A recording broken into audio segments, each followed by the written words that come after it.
So good morning, everybody.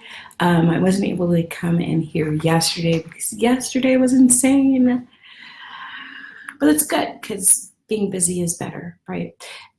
So I wanted to briefly talk about the third rail of, and it is basically like the third rail of streamlining your workflow, which is delegation.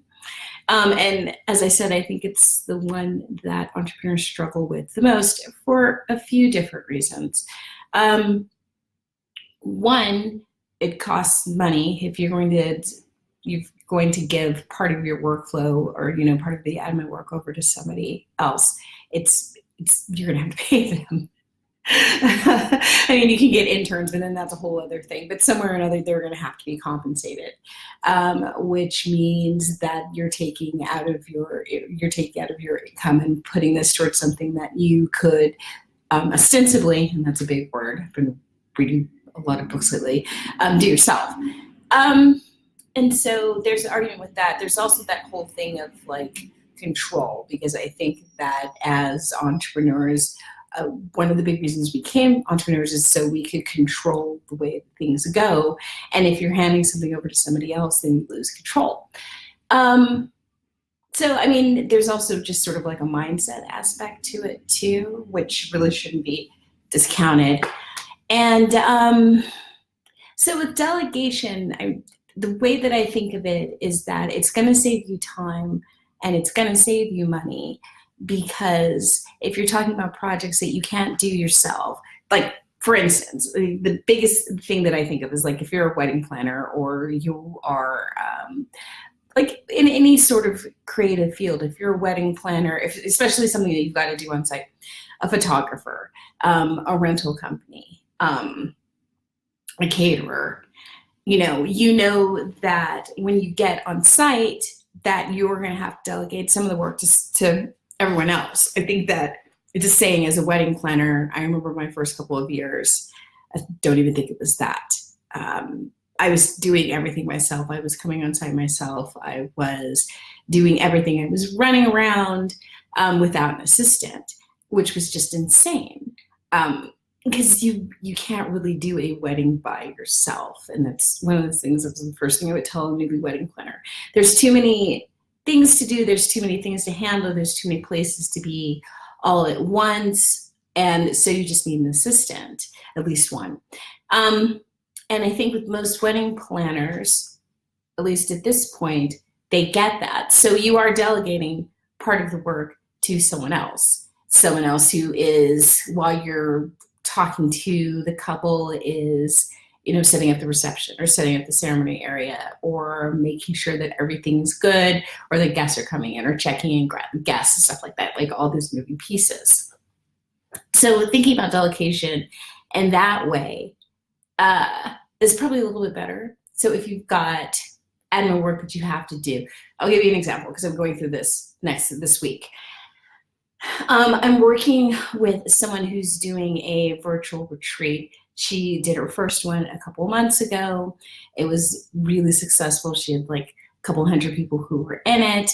She scheduled the next one for next week, which might have been a little soon, but there's a lot of detail to it. Like she does all these presentations and she makes videos of them and she sets them up and she, there's like all this admin work in the background that she had to do, and she was able to do it for September, but when it came to the one that's next week, since it was so close to the last one, getting the links up for the old one, getting the links up for the new one, doing all this stuff, just like the whole process of like finishing up work for the last one and setting up work for this one got just like a little crazy. And it was just like, okay, well, I need some help. I need somebody who can do these emails, who can set up the system, who can, set up the system for the next one and just go in there and do it while I, focus on the stuff that's going to actually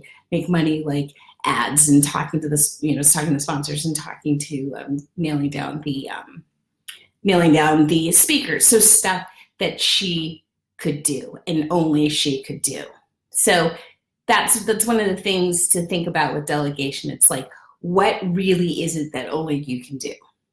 And everything else you can give to somebody else, and they can take care of it in the background while you're doing the stuff you want to do.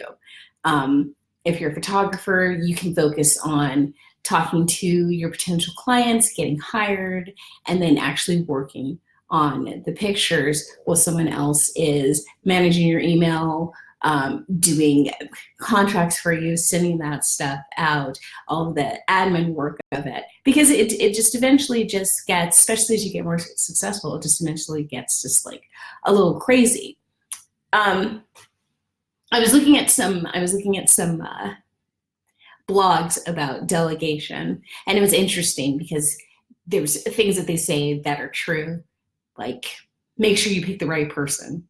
So, which is always just sort of like iffy. Like everybody knows, like if you have an assistant, you're getting an assistant, making sure you pick the right person isn't always just like that. But sometimes it takes a couple tries, which is also a problem because you feel like you're wasting time.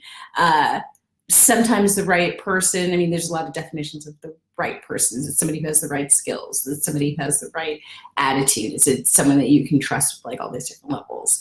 But it is important.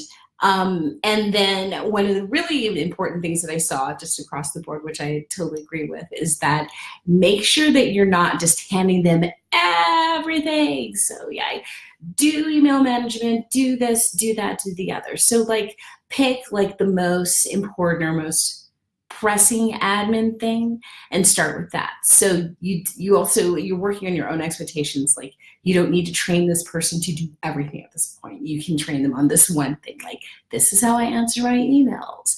This needs to be answered like within 24 hours. Like just sort of the rules, like come up with the rules, let them know, get them in the email, or something like, oh, here's a list. Go ahead and follow up with these people. Just start with something small, something small, because you are going to have to train them. You are going to have to train them in the way in which you do things, just like you would do at a wedding or do at like an event.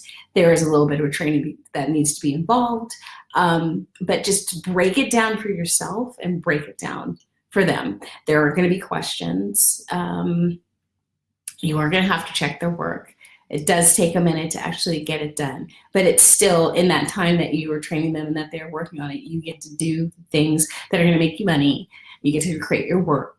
And then you get to have the feeling of like letting go. So, I mean, that's basically what I can say about that, but it is important to manage your own expectations about how this is going to go. And then also just go easy on yourself and very much like just be good to yourself, because it's hard to turn this over. It's hard to turn over control. It's not easy, but you know that there's a certain point where you're just like, oh, I can't do all of this myself. I can't do all this myself and be successful and continue to be successful. So I have to hand this over to someone else. And there's plenty of people. I mean, we live in an age right now, and I don't have to tell you, where you could go online right now and say, oh, I need help with like anything, and be able to find like a whole bunch of people who can do it like within the space of like a couple of minutes, and then you have your choices. But it's just taking that first step and getting over that idea of like, oh, I can't afford this, and oh, I don't have the time to train someone. I don't have the time. I'm just going to waste time in training them. The only other thing I could think about having like basically been delegated to for the past year and a half, just on this side, is to try and be as specific as you can about what it is that needs to be done. Like literally just walk through it in your mind with something as simple as like, okay, in order to get into my email,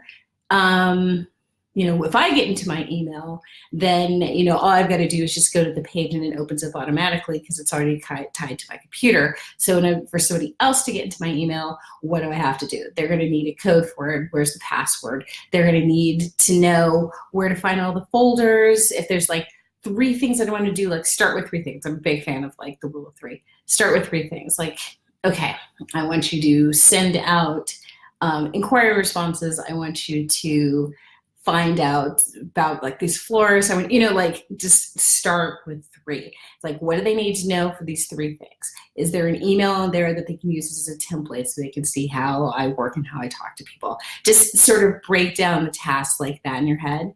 You will probably miss a step somewhere in there that happens in life. They're like, oh yeah, because you just sort of automatically do it. It just, you know, you just sort of automatically do it. So you don't think about like what actually, like what's involved in it.